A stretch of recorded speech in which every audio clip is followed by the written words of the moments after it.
So like if we boil down that read on the tech roll away with the knee, shoot, we're going to the next match. So essentially we got Marth Fox. I'll continue this another time.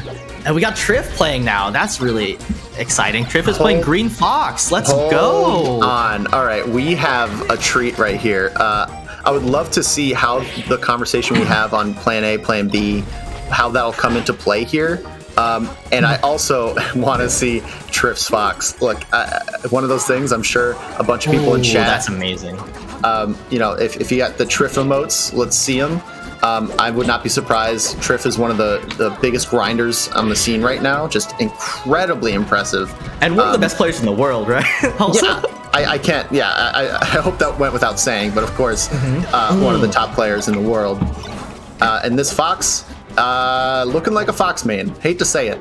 Yeah, it's crazy. What the hell was that, dude?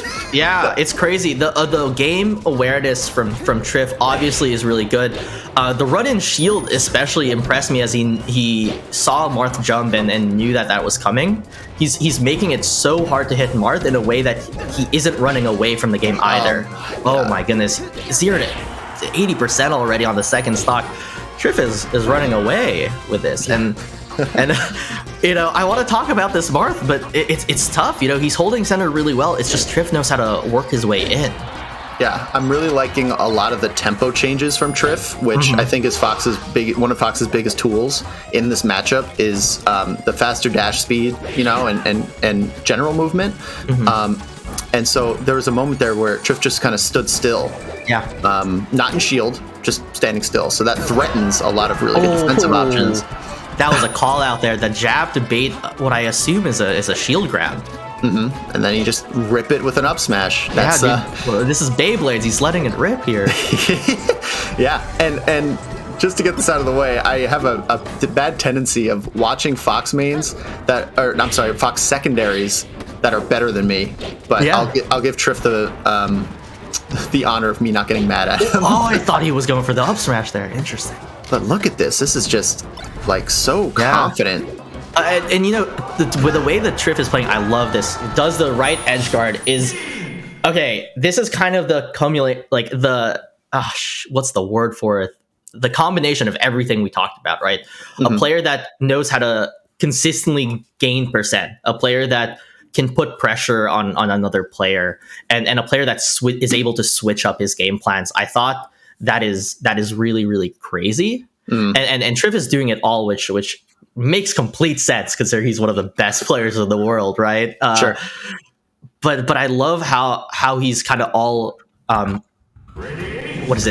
sewing it together, right? And yeah, Mezzy is definitely having a tough time dealing with it. But this almost brings up to the higher level thing that I got interrupted about, which is playing off of each situation as if it's its own. So Trif puts himself in a favorable situation, sees where Mezzy is, what Mezzy's doing, and plays off of that situation and changes up his game plan, as it goes on. And I think that's what's really incredible about it, right? We saw him run in shield there, and he sees that Mezzy didn't jump in aerial his shield, and that's a completely new situation, and he full hops out of it, right?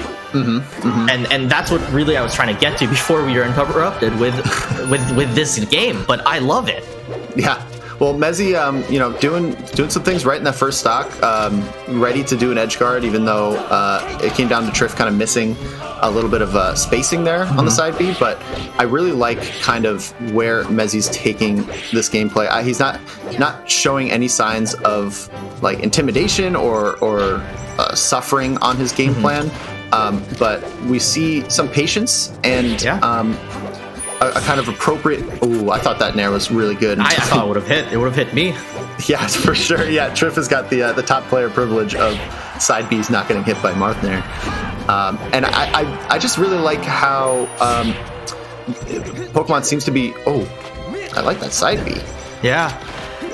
I'll finish the thought. Mezzy's kind of appropriately using Pokemon, I feel. Kind of showing why it's fairly good for Marth in this matchup, even though FD is undoubtedly banned.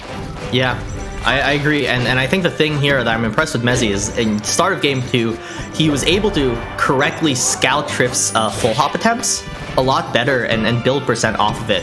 The thing now that I'm seeing is Trif is actually playing a little bit farther away from Mezzy, and I'm curious if Mezzy can make that second adaptation here that allows him to catch Trif not going in as much and really being way more selective on when he runs it and he gets his stocks. And I think that's the tricky part, right? Is it worked well for one stock, but when you're playing a player this good, when you're playing a top level player, it's gonna, each stock you're gonna have to play a different mini game, right? Stock 1 was beat my full hops. Stock 2 is beat me lasering at you. Stock 3 is I'm gonna run in like a gorilla.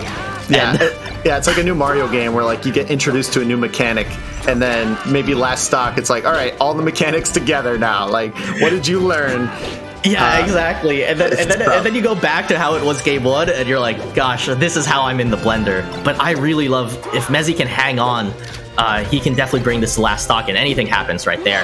Oh wow, man! Just Trif showing amazing game presence.